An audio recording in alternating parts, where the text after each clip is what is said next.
Let's all welcome Pastor Charles Finney Bersola Pangilinan. Yay!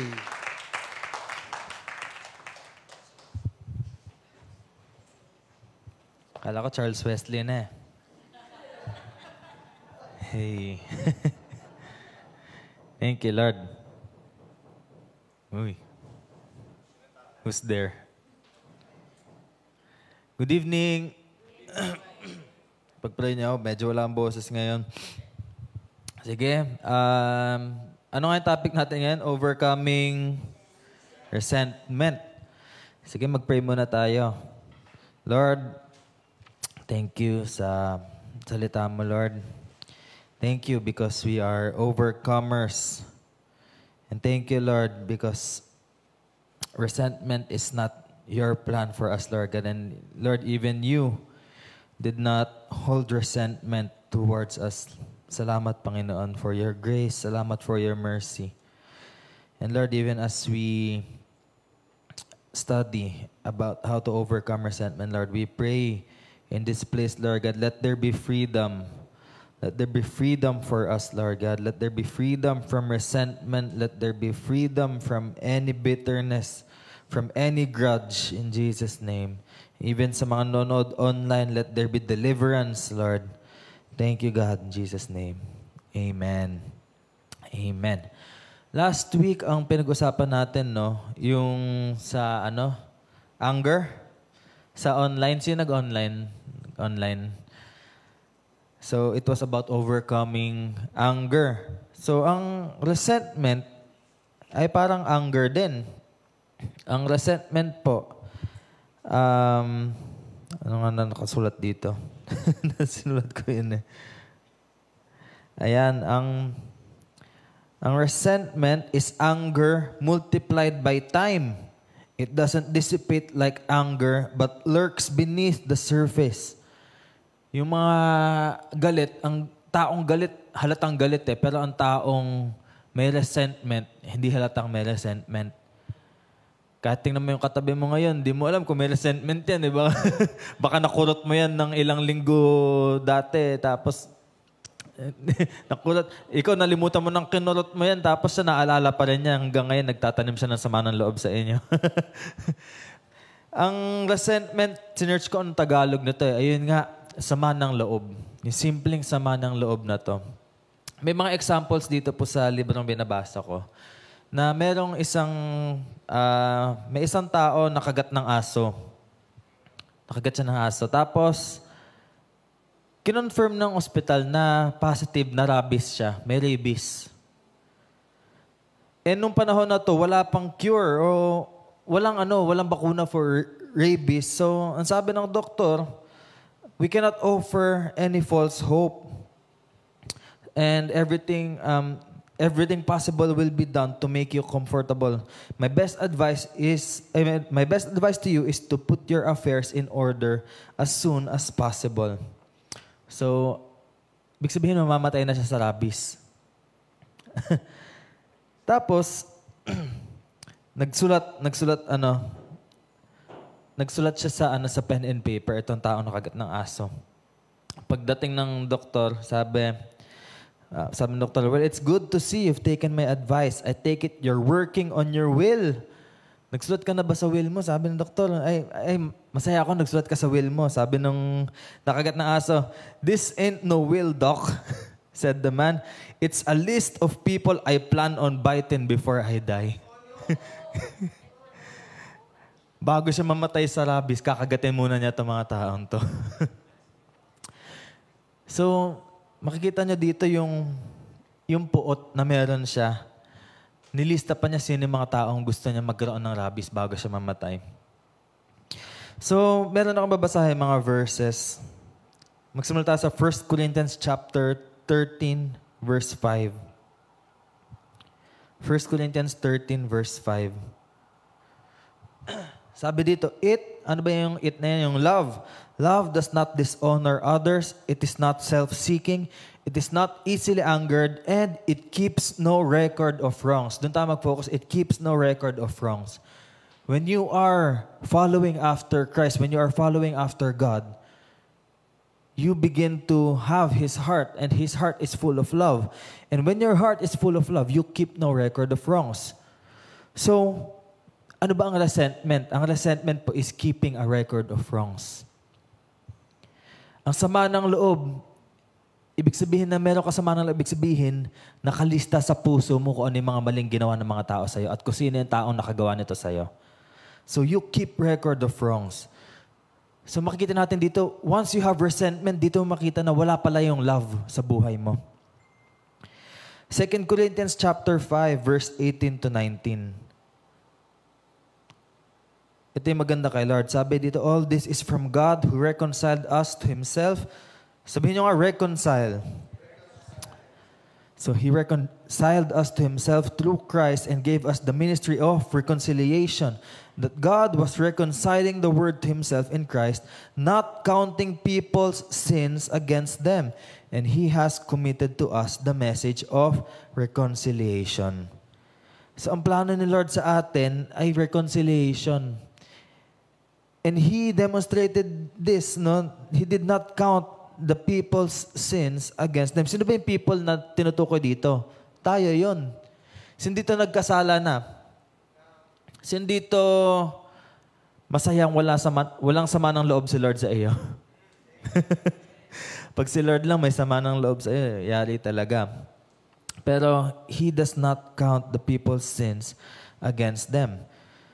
So may gusto ko nabasa ko dito, sabi, love remembers to forget.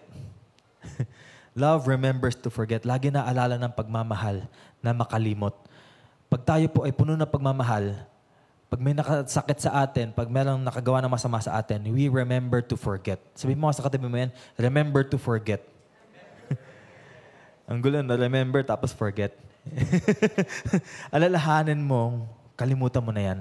Sabihin, sige, Tagalogin natin. Kalimutan mo na yan. Sabihin mo, kalimutan mo na yan. Hindi kailangan tandaan yung masasamang ginawa sa atin. Ephesians chapter 4, verse 26 to 27. Sabi dito, in your anger, do not sin. Do not let the sun go down while you are still angry. Tapos 27.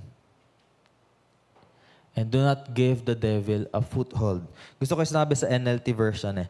And don't sin by letting anger control you. So anger can control a person. Don't let the sun go down while you are still angry. For anger gives a foothold to the devil. Pag tayo po ay galit o nananatiling galit, akala natin kinokontrol natin yung galit, pero hindi natin alam tayo kinokontrol ng galit. So, wag natin i-entertain. Sabi mo nga sa katabi mo, wag mo i-entertain. Lalo kung matagal na yon, iwan na natin yun. Iwan na natin. Lalo kung matagal na yon. Actually, kahit di matagal eh. Iwan na natin yan. Wag na magtanim ng sama ng loob. Kasi po, ang tinatanim po ay inaani. Pag nagtanim tayo ng sama ng loob, ano anihin natin? So, iba-iba yan. Meron pang mga example dito sa libro na to na may mga nakapatay dahil lang sa simple na jealousy. May mga nakapatay dahil sa, yun nga, it's resentment. Dahil sa sama ng loob. Napabalitaan niyo ba sa mga balita minsan, yung may mga mababait daw na tao, pero bigla nang dilim na lang yung paningin nila tapos nakasaksak sila ng mahigit 30 beses sa mga sa mga nakagalit nila, sa mga nakaalita nila. Bigla na lang they snap. So, wag natin i-entertain. Hindi po kaibigan ang galit. Tandaan natin yan, hindi kaibigan ang galit. And it doesn't make us superior. It doesn't make us superior. It doesn't make us mighty. It doesn't make us strong. Wala po nagagawa ang galit kundi destruction. So, tayo po, I'm going to give 2 things for overcoming resentment. Number 1, we must learn that resentment is a poison. Resentment is a poison. Sabi dito, why do most people harbor resentment against others? The answer may surprise you. Doctors believe that resentment affords people a sense of superiority over the people they resent. Hanging on to that person's misdeed makes them seem lower and the bitter person higher. It's clear that people who tend to think little of themselves are the ones who gravitate toward resentment, for it gives them an unhealthy way to place themselves a little higher in the pecking order. So ang resentment, it gives people a sense of superiority na para silang high and mighty. And bakit nga ba? Kasi pag nagtatanim ka ng sama ng loob, ang nasa puso mo, ang may mali ay yung taong kagalit mo. And syempre, pag mayroon ka sama ng loob, you think na kailangan ko ng justice, kailangan ko ng hostisya. Kailangan makamit ng taong to yung nararapat sa kanya. Deserve. Ganun. Ganun ang resentment eh. Pero, kung titingnan ulit natin si Jesus, He did not give us what we deserve despite our sins. But the Lord gave us grace. And resentment is the opposite of grace. It's not even justice. It's just vengeance. Vengeance that is planted. Hindi pa siya na-enact, pero nakatanim na siya. Hindi ito nagkaroon na ng sama ng loob. Maging honest po. Maging honest. And you play, lagi mong nire-replay sa utak mo yung mga senaryo kung saan matatalo mo yung taong masama ang loob ka. Ako ganun ako kasi sa mga nakakaalam po ng testimony ko, sa mga di nakakaalam ng testimony ko, ako po ay nabully nung ako po ay elementary for 4 years. Simula nung second year ko sa school na yun hanggang sa bago ako umalis sa school na yun, ako po ay ginawang punching bag ng aking mga kaklase.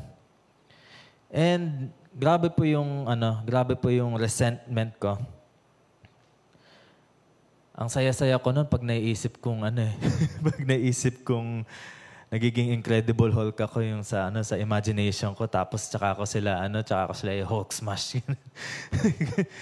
Nangyari pa kasi karaniwan mas maliit sa akin yung mga gumugulpi sa akin. Pero yun nga, marami sila. Yung iba naman, mas malaki sa akin. Isang beses napuno ako. Ang tagal ko na in-imagine yung scenario na to sa utak ko. Makakaganti ako balang araw. Napuno na ako. Ang ginawa ko dito sa maliit kong kaklase, mas malaki ako sa kanya sinasapak niya ako. Ginawa ko. Ito yung pader. Ganyan ako sa salig. Binuhat ko siya ng ganyan. Tapos sabi mo ko, Uy! Pini, kalma. Ganyan lang ako. Sabi ko, ang sarap ng pakiramdam. Sa wakas, nagawa ko siya. Pero,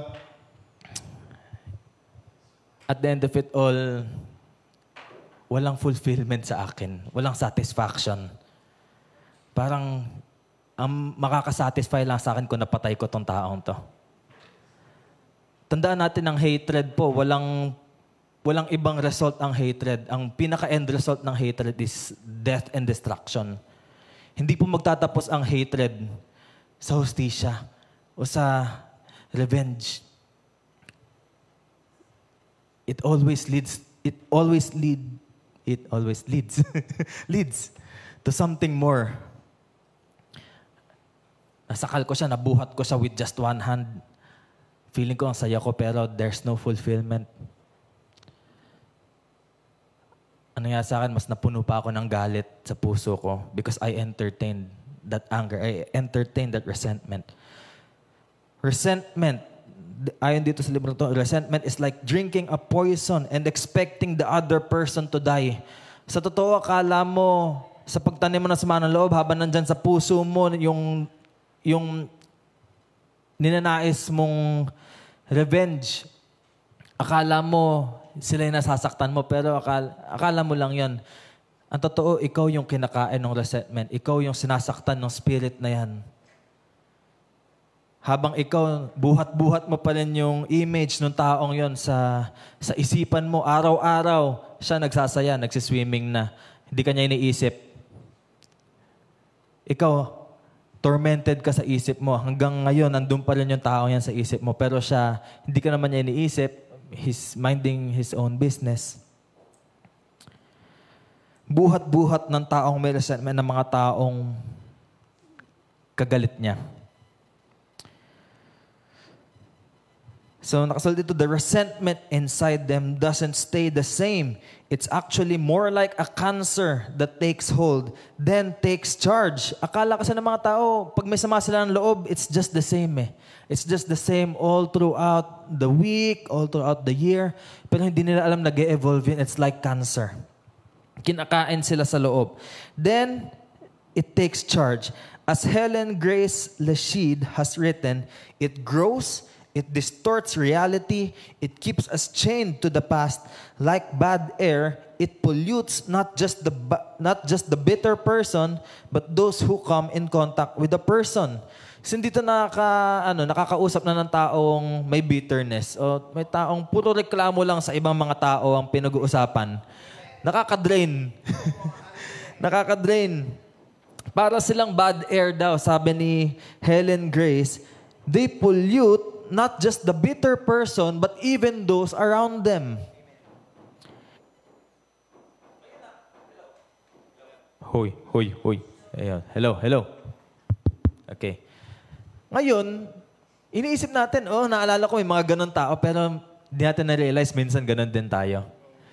Minsan ganun tayo tungkol sa mga taong nireklamo natin na bitter. Bitter tayo sa mga taong bitter. Di natin alam, may resentment tayo dun sa mga taong bitter. Ay, nakaka-drain naman to.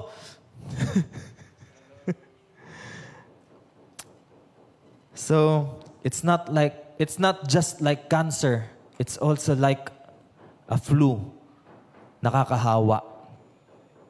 Hebrews 12:15. Sabi dito, see to it that no one falls short of the grace of God and that no bitter root grows up to cause trouble and defile many. There's a bitter root at it grows. It grows. Parang sa mga damo lang tayo. Sino dito nagdamo na? Nagbunot ng damo. Nagbunot ng damo. Sino dito nagbunot ng damo? Ayan, nagbunot ng damo. Hindi ito yung pagkabunot nyo ng damo, nagulat kayo, nakakonekta pala yung damo na to sa iba pang damo. Na pagbunot mo, akala mo yun ay ugat, pero pagbunot mo, pati yung lupa nasama, tapos pag ganun pa yung damo, yung ugat naka-ugat-ugat pa ng ganun. Parang ganun ang resentment eh. Hindi lang siya sa isang manifestation ng anger, yun na yun. But it's like cancer. It's deep and it spreads. Hindi lang yan, pag binunot mo yung anger na yan, wala na siya. It's deep and it spreads. So bitterness is a cancer. It takes root so deeply that it can't be quickly extracted. Its teeth have sunk too deep. You can begin by nurturing a minor grudge. Kahit minor grudge lang yan. And if you feed it, the grudge grows into a powerful resentment. By then, it has a life of its own, and you can't help continuing to feed it, to nurture it. Ultimately, it's no longer something you own, it's something that owns you. Your entire life is defined and ordered around the principles of hatred. Akala natin tayo ang boss na itong bagay na to. Actually, hindi siya bagay. Demonyo to eh. Pero, once we begin to entertain that simple grudge, that simple offense, it becomes alive. And it begins to control us. Every decision we make, every talk we make, lahat yan affected nitong spirit na to. So may titingnan tayo mga ugly examples ng grudge sa Bible or resentment. Genesis 27 verse 41. Sabi dito, Esau held a grudge against Jacob because of the blessing his father had given him.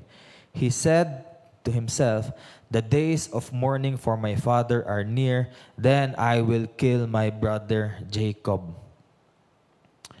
Andun lang yan. It started with the simple offense na ninakaw ni Jacob yung blessing niya. Then he plotted to kill his brother. Genesis 4 verse 2 to 8. One of the very first examples. Later, Eve, she gave birth to his brother, Abel. Sino si Cain? Now Abel kept flocks and Cain worked the soil. In the course of time, Cain brought some of the fruits of the soil as an offering to the Lord. Keyword dyan, some of the fruits. And Abel, verse 4, Abel also brought an offering, fat portions, and some of the firstborn of his flock. The Lord looked with favor on Abel and his offering. But on Cain and his offering, he did not look with favor. So Cain was very angry and his face was downcast. Then the Lord said to Cain, "Why are you angry? Why is your face downcast? If you do what is right, will you not be accepted? But if you do not do what is right, sin is crouching at your door. It desires to have you, but you must rule over it." Now Cain said to his brother Abel, "Let's go out to the field." While they were in the field, Cain attacked his brother Abel and killed him. Palagay niyo ba alam ni Abel na pinaplano ni Cain na patayin siya? Hindi. Sumama nga siya sa field eh. Kung alam niya, di siya sasama. That's what resentment looks like. Hindi halata. Kung mababalitaan niyo yung mga school shooters sa Amerika, yung mga mass shooting, it started with resentment. Madalas nga, sa mga memes ngayon ang nakakatakot daw sa school pag yung mga quiet kid na binubuli. Doon sila takot ngayon sa mga quiet kid na binubuli. Bakit sila natatakot sa mga quiet kid na binubuli? Kasi sila daw yung potential shooters. Bakit nga? Kasi alam nila itong mga quiet kid na binubuli, they are holding resentment and they just quiet about it. Until they snap.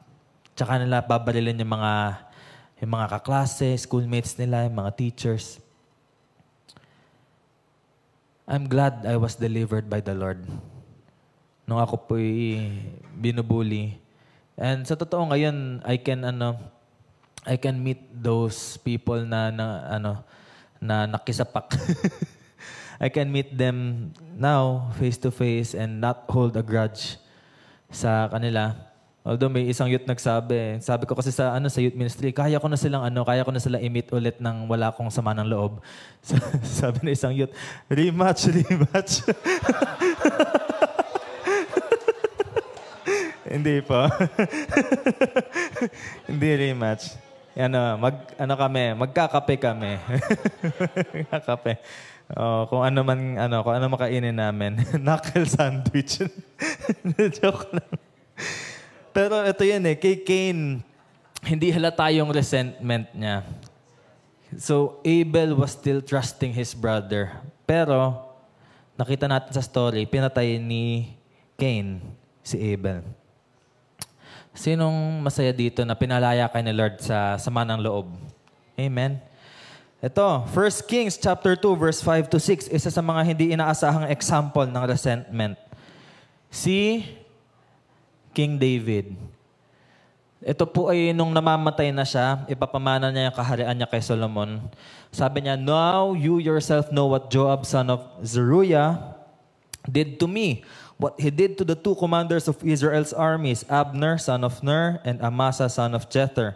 He killed them, shedding their blood in peacetime as if in battle, and with that blood he stained the belt around his waist and the sandals on his feet." Verse 6. "Deal with him according to your wisdom, but do not let his gray head go down to the grave in peace." Kumbaga kay King David, actually yung offense ni Joab na to ay bago pa siya maging hari. Tapos eto, mamamatay na siya, si Solomon ay magiging hari. Ang gusto niya sa verse 6 ay mamatay si Joab, but not of natural causes. Dapat mamatay siya ng walang kapayapaan. In short, dapat patayin siya. So, there was resentment here. That was a bad example na galing kay David. Although, minsan sa mga Kristiyano, we think we are exempted from this. We might be like David, a man after God's own heart, pero we can also hide resentment in our hearts. Na wag sanang ganun. When we are filled with the Holy Spirit, we become fruitful because of Him. And when we become fruitful, we are filled with His love, with His joy, peace, patience, kindness, goodness, faithfulness, gentleness, self-control. Halos lahat ng yan antonym ng resentment. We need to be filled with the Holy Spirit. Hindi po exempted ang isang Kristiyano sa resentment o sa sama ng loob. That's why we need to resist it. Sabihin mo nga sa katabi mo, resist. Pag meron ng nararamdamang offense o sama ng loob, rebuke it, resist it in Jesus' name. Amen? So number one natin, resentment is a poison. So what's the antidote? Number 2, releasing forgiveness is the antidote. Wala pong ibang paraan. This is the only way. Kung sabihin nyo, is there another way? May shortcut ba? Wala po. Releasing forgiveness is the antidote. Forgiveness is a command by the Lord. And even as it is a command by the Lord, it is still our choice whether we want to forgive or not. Ngayon, sa choice na to, it's a choice to obey or to disobey the Lord. Kasi forgiveness is a command, but it's a choice as well. So, ibig sabihin, binigyan tayo ni Lord ng choice to obey or to disobey. Ngayon, kung mahal natin si Lord, the Lord said na if you love me, you will keep my commands. And the Lord is commanding us to forgive. Mark chapter 11, verse 25. Sabi dito, when you stand praying, if you hold anything against anyone, forgive them so that your Father in heaven may forgive you your sins. So bago tayo patawarin ni Lord sa ating mga kasalanan, we must forgive other people from their offenses. And that's, sa Mark 11:25, that's when we are praying. When we are praying, the Lord wants us to forgive first. Forgive first. Colossians chapter 3, verse 13. Bear with each other and forgive one another if any of you has a grievance against someone. Forgive as the Lord forgave you. Forgive as the Lord forgave you. Bakit ba minsan mas mayabang pa tayo kay Lord na hindi natin kaya magpatawad na siya nga kaya tayong patawarin sa lahat ng kalokohang ginawa natin na nakasakit sa puso niya. But yet, He chose to die for us. He chose to forgive us. He chose to say, Father, forgive them for they do not know what they're doing. Minsan tayo pa mayabang kay Lord. Na Lord, masakit yung ginawa niya sa akin. Although, totoo naman, masakit yung ginawa niya sa akin. Pero may balik si Lord sa atin yung ginawa mo sa akin, di ba masakit? So we have been forgiven by the Lord.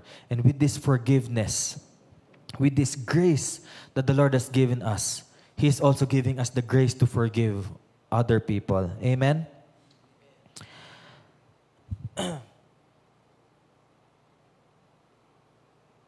Ayan. Ang resentment ay parang leech. Alam niyo yung leech? Linta. Linta. Sino nakagat na ng linta dito? Meron na ba? Wala pa. Ako, ayoko. Pag nakakita pa lang ako ng linta. Pangalawa sa centipede. Ayoko na nakakita ng centipede. Pero yung linta, matutulis daw ipin nun, tsaka humuhok yun. Ang linta, wag mo daw hilahin yan ng wag mo hilahin yan bigla kasi sasama dyan yung either sasama yung balat mo sa kanya o sasama yung pieces ng linta sa sugat mo. So magiging infection siya. Sabi dito sa book na to, although sinearch ko sa Google, di ko alam kung kung totoo ba to. Yung pag nakagat ka ng linta, wag mo siyang hilahin bigla.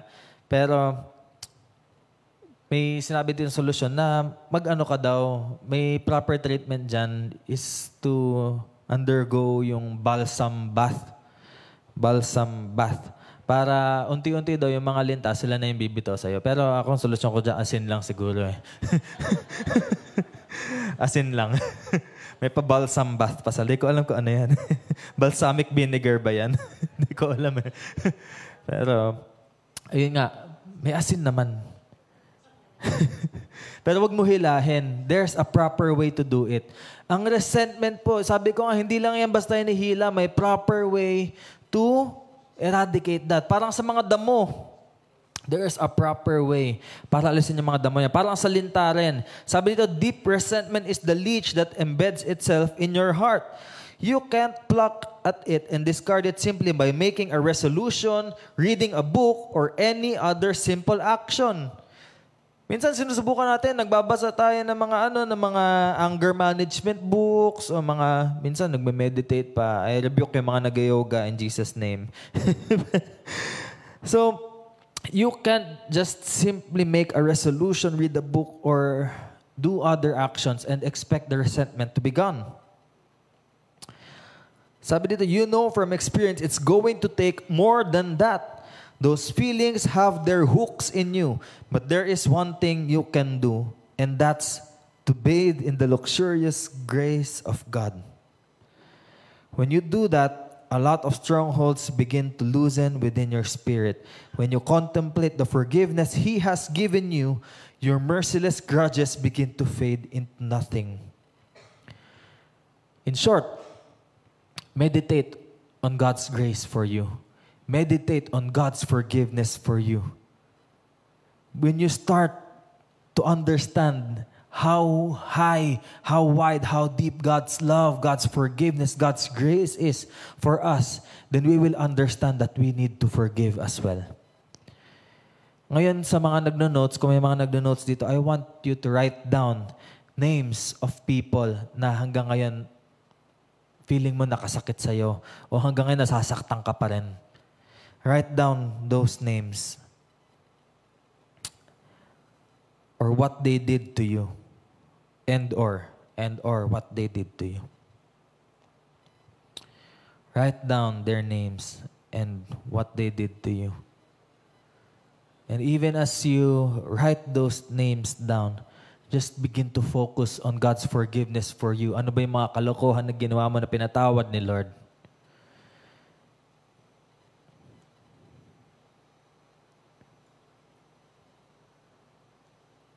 Maybe some of us here, you're like me, gusto masakal tong taong to.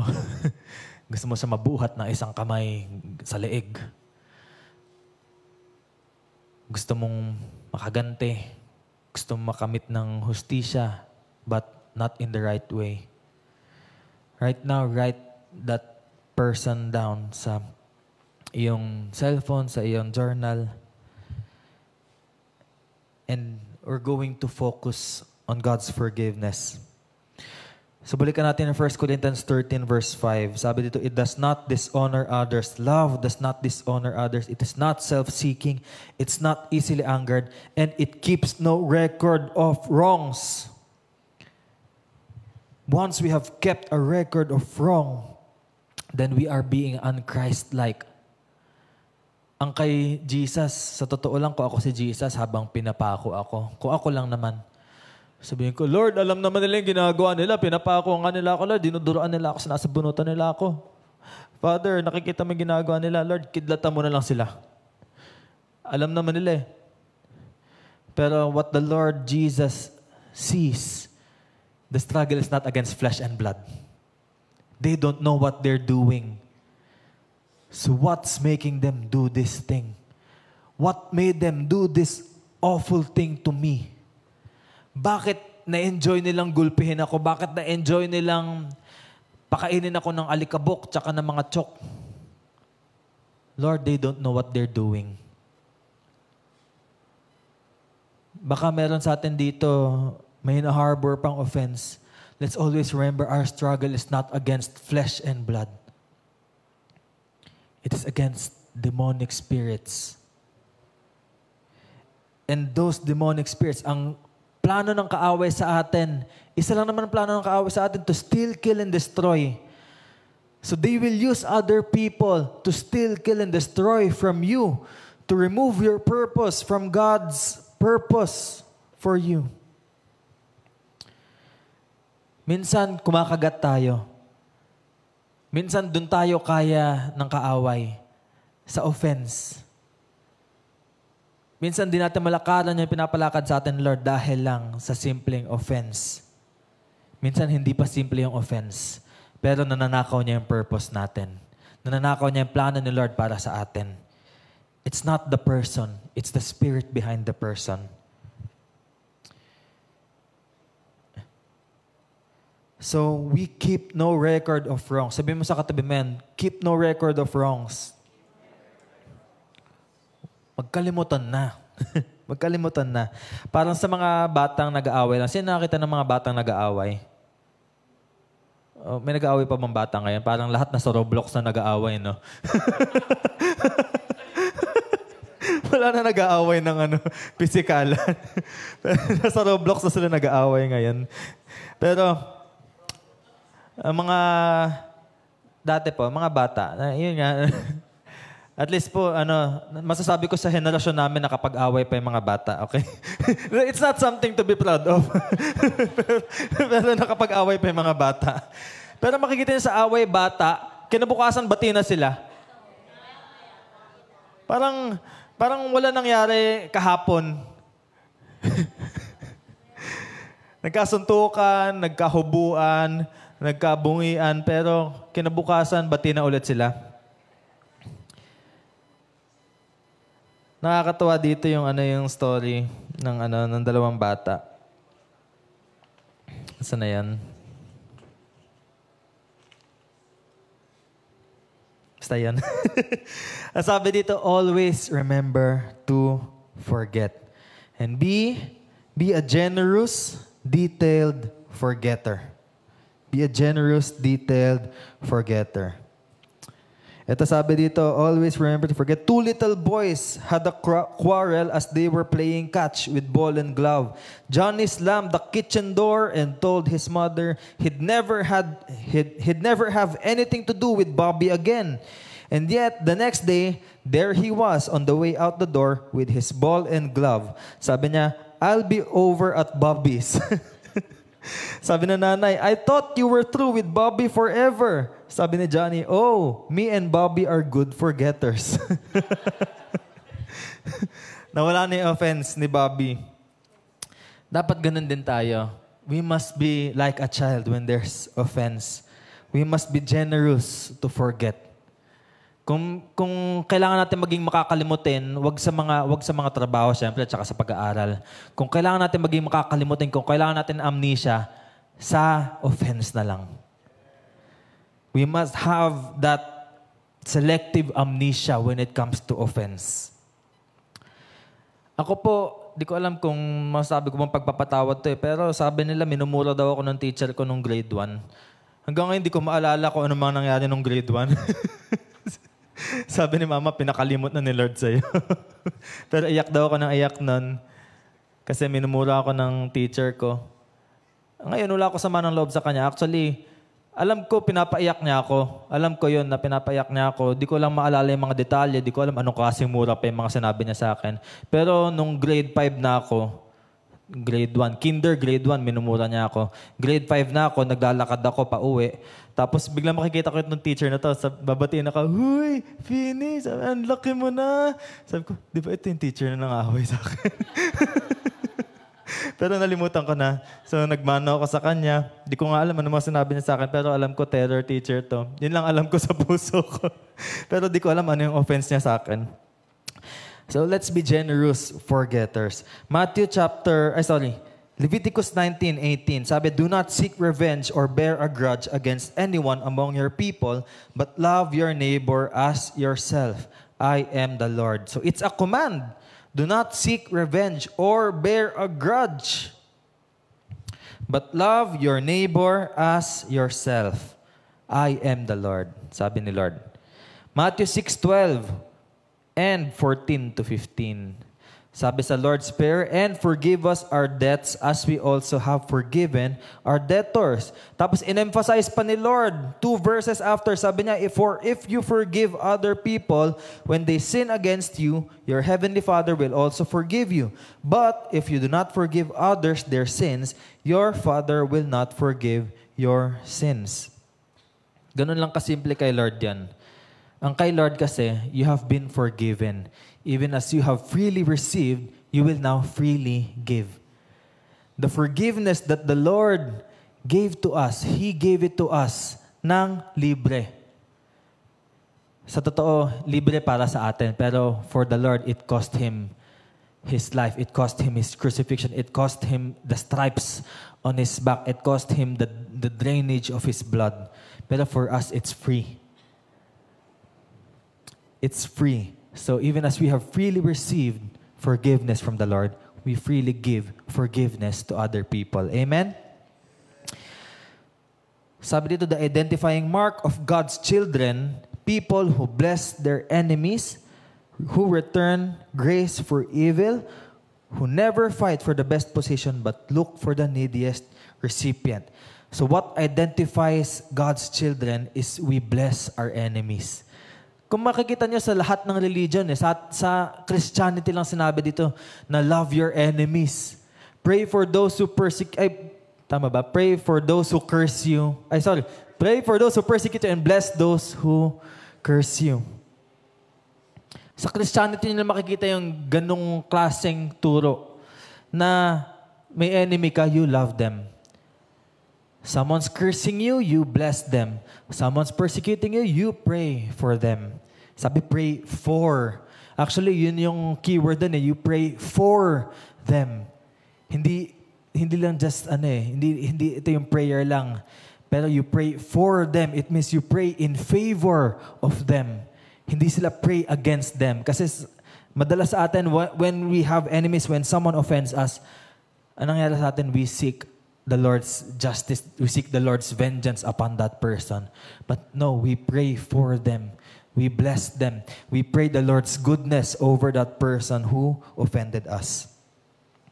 So, we will end with this story, si Corrie ten Boom. Sabi sa book na to, I consider Corrie ten Boom one of the most remarkable Christians of the 20th century.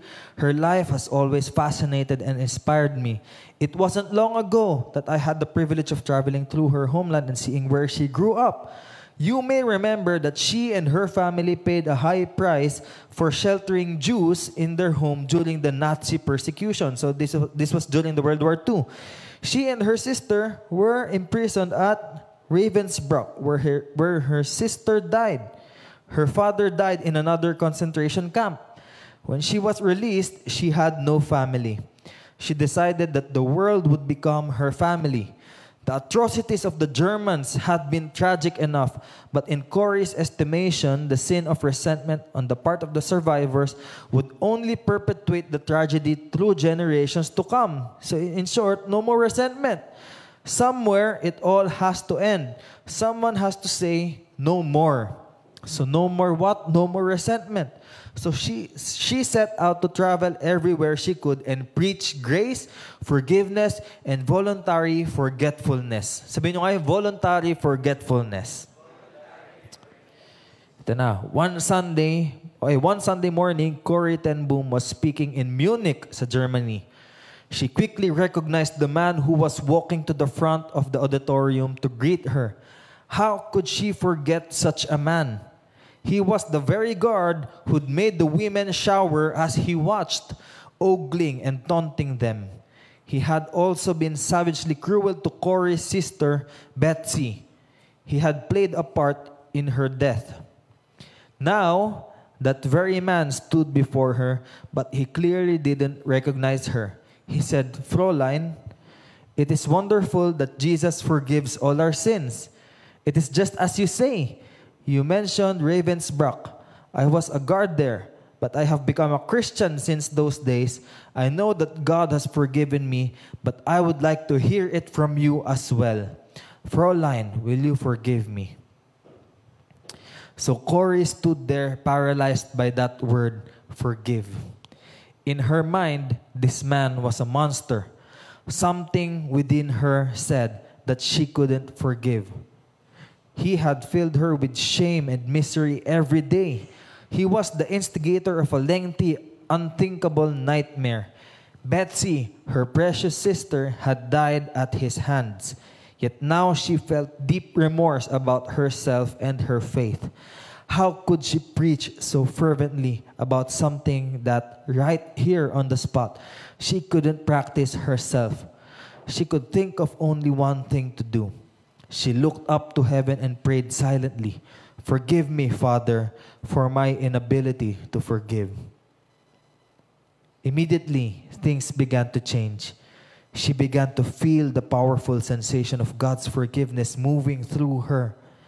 She couldn't remember later how it happened, but she felt her hand surge forward to clasp the hand of the old guard, and she clutched it firmly and said, "You are forgiven."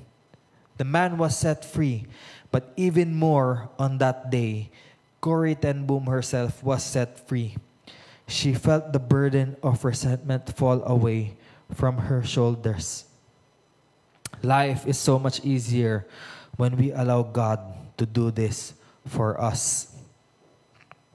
The world is so much brighter. Its colors so much more vivid. The world filled with so much more joy when we're not blinded by petty resentment.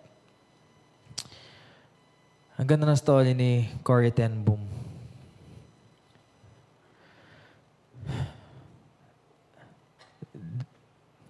Ang hirap mag-release ng forgiveness. Sa totoo lang, I know. But once you make that hard decision to forgive, the joy that comes afterward is worth it. Ang gaan sa pakiramdam.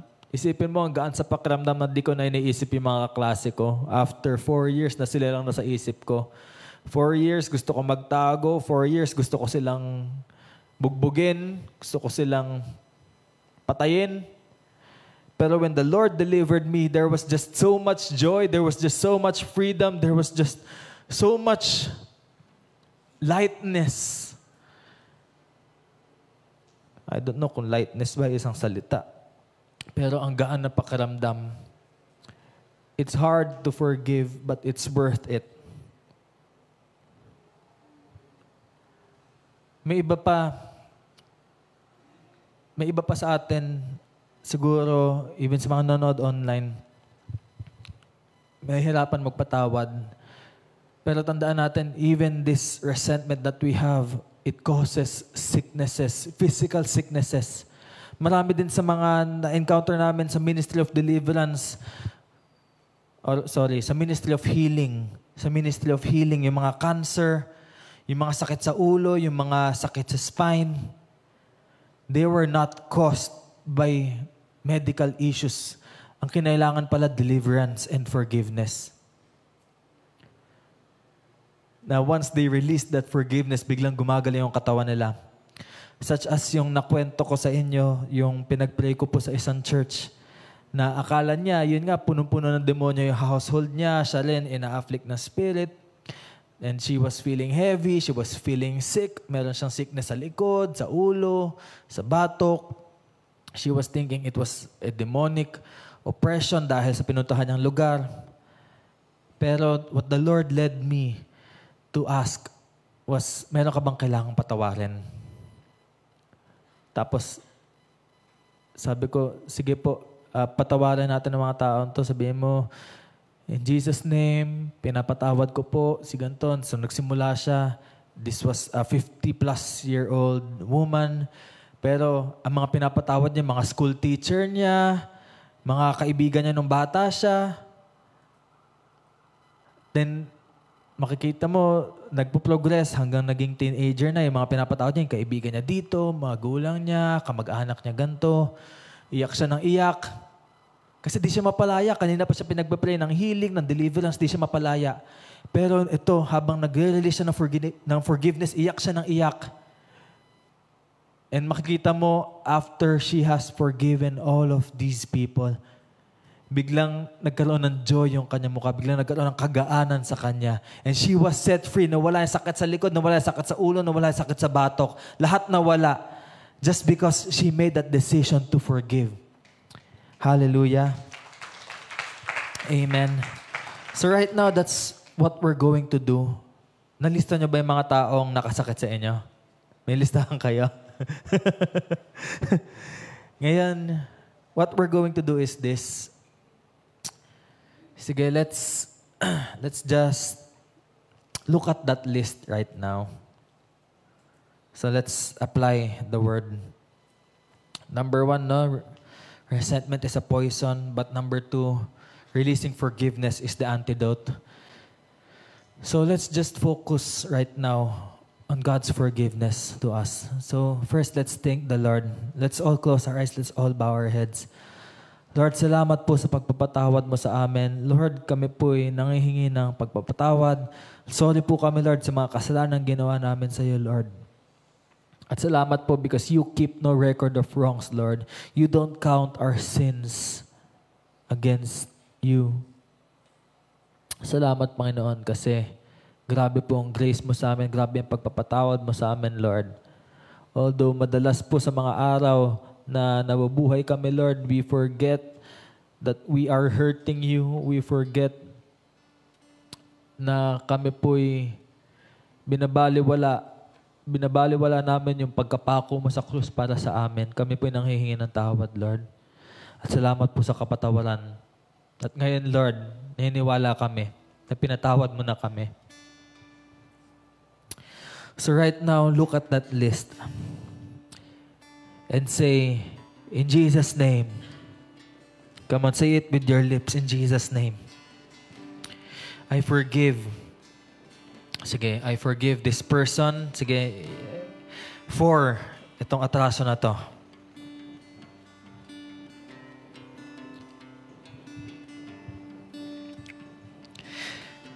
Sige, sunod-sunulan niyo yan.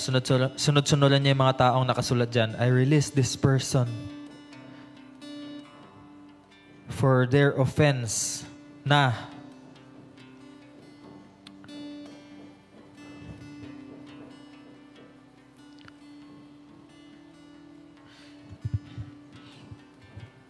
just release God's forgiveness.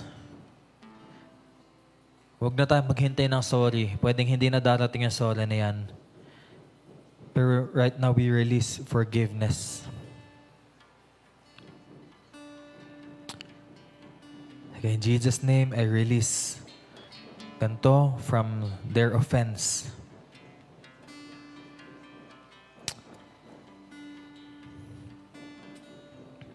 Right now, just say, Lord, sige, sabihin natin, Lord, pinapakawalan ko na po. Sige, sabihin natin yan. With our lips, we say, Lord, pinapakawalan ko na po.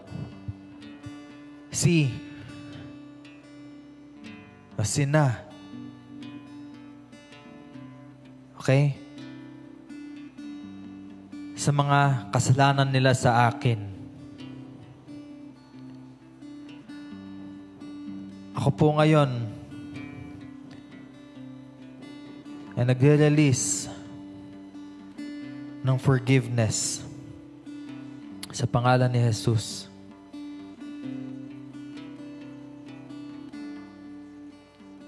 Thank you, Lord Jesus. Thank you, Lord Jesus. Lord, find in our hearts, Lord God, that we are willing to obey you. Find in our hearts, Lord God, that we are willing to forgive. And even as we have forgiven these people, Lord, ngayon po, Lord, we receive your grace, we receive your love, we receive your comfort, Lord. Hindi na kami manghihingi, Lord God, ng paghihiganti sa mga taong to, Lord God. Instead, we choose to pray for them, we choose to bless them, Lord. We choose to release them. Release them, Lord. We choose to release them from our hearts. We choose to release them from our minds. Hindi na po namin naalagaan itong puot na ito. Thank you, Lord Jesus. Maalat lahat tayo tumayo.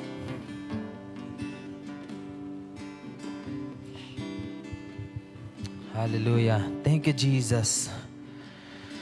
Lord, even as we have chosen to forgive, Lord, thank you po. Pinapawalang sala na namin sila, Lord, sa aming mga buhay, Lord. Maaring, Lord, ikaw na po yung magbibigay ng hostisya sa amin, Lord, o sa kanila. Pero Lord, it's not what we're after, Lord. Sa ngayon, what we're after is being right with you. Lord, we want our hearts to be right with you. Salamat, Panginoon. Holy Spirit, come and fill us, Lord. Come and fill us, Lord. And Lord, kung meron pa mga natitirang spirit of resentment dito, narinig mo ang mga tao, ang mga anak ni Lord na nandito, na nag-release na sila ng forgiveness. You have no more legal ground here in the name of Jesus. You have no more right. You have no more rights to oppress us and to torment us with thoughts of revenge, with thoughts of hatred and anger. We have been released. Whom the Son sets free is free indeed. Thank you, Jesus. And even as you are freeing us, Lord God, even as you have freed us, Lord God, you are filling us with your Holy Spirit, Lord. And we will have love, joy, peace, patience, kindness, goodness, faithfulness, gentleness, and self-control. Lord, this is what we have instead of resentment, Lord. We have you, and we have love, Lord. We have love in our hearts, Lord. And we will choose to love our enemies. We will choose to pray for them, and we will choose to bless them, Lord God. Lord, fill us with you, Lord God, that we may be like you. In Jesus' name we pray. Amen. Amen. Amen. Hallelujah. Sinong feeling nyo mas magaan kayo ngayon? Yung pakiramdam nyo. Huwag nyo nahabulin yung sala ng taong yan. Okay? Tayo po ay pinalaya na ni Lord. And sige, last song tayo. Huling hunger night na tong on-site. Sige.